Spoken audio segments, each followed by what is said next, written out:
আজকে রেসিপি হচ্ছে আমার বুটের ডাল বা ছনার ডাল দিয়ে মাছের মাথা, রুই মাছের মাথা। আসসালামু আলাইকুম, সবাই কেমন আছো? আলহামদুলিল্লাহ আমি অনেক ভালো আছি। তো এই রেসিপিটা দেখার জন্য সবাই আমার সাথেই থাকো। আমি রান্নাটা শুরু করে দিচ্ছি। আমার কী লাগবে, এখানে ছনার ডাল আমি ধুইয়ে রাখছি, আধা ঘন্টা মতো ভিজা দিয়েছিলাম, তারপর ধুয়ে রাখছি। এখানে টমেটো, কাঁচামরিচ এগুলো কেটে রাখলাম। তারপর মাছের মাথাটা এখনও ধোয়া হয় নাই, ভিজাই রাখছি। তো এটা ভালো মতো পরিষ্কার করে মাথাটা ধুতে হবে। তো আমি সবগুলা কমপ্লিট করছি। এখন আমি চুলাতে কড়াই বসিয়ে দিলাম, তেল দিলাম, সরিষার তেল। এখন আমি মাছের মাথাগুলা অফ ক্যামেরা দিয়ে মেখে ফেলছিলাম। তো এখানে একটু আমি হলুদ আর লবণ দিচ্ছি। মাছের মাথাটা আমি একটু ভুনা করব, যাতে মাছের মাথাটা লেগে না যায়। আমি তো বলছিলাম কোনো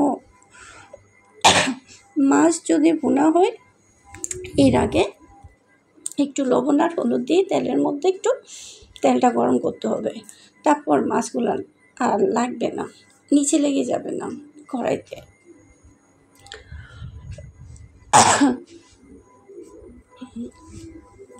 তা আমি মাছের মাথাগুলো দিয়ে দিচ্ছি। এখন এগুলো ভালো মতো উলট পালট করে দিতে হবে। মাথাটা ভালো মতো উলট পালট করে ভুনা করতে হবে।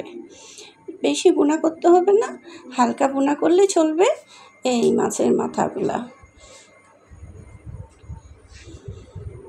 তো আমরা তো সবসময় মানে মুড়িঘণ্ট খাই, এই রুই মাছের মাথা দিয়ে মুড়িঘণ্টটাই করে বেশি সচরাচর।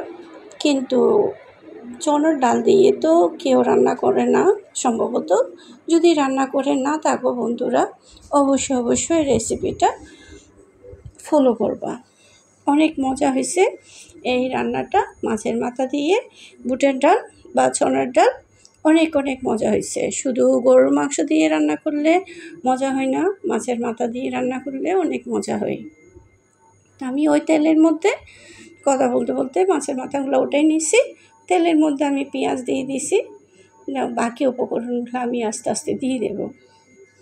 তো বন্ধুরা, আমার ভিডিওটা এতক্ষণ যারা দেখতেছো একটা লাইক দিয়ে দাও, আর ভিডিওটা কোন অংশ যদি ভালো লেগে থাকে একটা সুন্দর মতো কমেন্ট করবো, আমার অনেক ভালো লাগবে। আর তোমাদের একটা লাইক আমার অনেক উপকারে আসে, আমার ভিডিওটা সবার মাঝে চলে যায়। তা আমার পেজের বন্ধুরা যদি ফলো দিয়ে না থাকো, ফলো দিয়ে দিবা আমার পেজটা। আর আমার পেজের মধ্যে সুন্দর লাইক কমেন্ট করবো আমার ভিডিওটা দেখে। তো আমার মরিচ কষানো হয়ে যাচ্ছে, এখন ডালটা দিয়ে দিচ্ছি। মরিচ কষানোর পরে এখন ডালগুলো ভালো মতো কষাতে হবে আমার। আর ইউটিউবের বন্ধুরা যারা আমাকে নতুন বন্ধু করবা, তারা অবশ্যই আমার কমিউনিটিতে একটা লেটার দিবা, কারণ কমিউনিটিতে লেটার দিলে অনেক সুবিধা হয়, তাড়াতাড়ি তোমাদের পরিবারে আমি চলে যেতে পারি। আমি সবসময় কমিউনিটির চেক করি কে আমাকে নতুন বন্ধু করছে। আর ভিডিও তো করলে একটু সমস্যা হয় যেতে, অনেক সময় লাগে ভিডিওগুলা কমেন্টগুলা দেখতে। তো যাই হোক, কমিউনিটিতে লেটার দিয়ে দিবা তোমরা অবশ্যই। তো আমার ডালগুলা আমি পানি দিয়ে সিদ্ধ দিছিলাম, একদম সিদ্ধ হয়ে গেছে। আধা ঘন্টা মতো আমি সিদ্ধ করছি। এখন মাছের মাথাটা দিয়ে দিচ্ছি। আমি বেশি বড় করতেছি না, ভিডিওটা ছোটোখাটোর মধ্যে করতেছি, যাতে তোমরা স্কিপ না করো, আমার পুরো ভিডিওটা ফুল ওয়াচ করবা। তোমাদের কাছে এটাই অনুরোধ। তা আমার মাছের মাথার সাথে আমি টমেটো দিয়ে দিচ্ছি। টমেটোগুলো একটু সিদ্ধ হয়ে যাক। তো এগুলা আমি প্রায় 15-20 মিনিট মতো রাখবো। মাছের মাথাটা ভালো মতো ওখানে ঝোল ঢুকবে, লবণ মরিচ সবগুলাই ঢুকতে হবে। 15-20 মিনিট পরে আমি আবার চলে আসতেছি তোমাদের মাঝে। এই তো আমার এই বুটের ডাল দিয়ে মাছের মাথাটা হয়ে গেছে। এখন আমি জিরা টালাটা দেব আর কাঁচামরিচ দেব।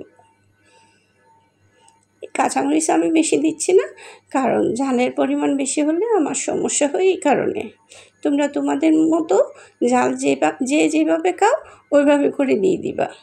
তা আমি জিরা টালা আর কাঁচামরিচ দিয়ে একটু নেড়ে চেড়ে আর একটু ছোটো আঁচে রাখবো। তারপর আমি চুলাটা অফ করে দেব। 5 মিনিট পর চুলাটা অফ করে দেব।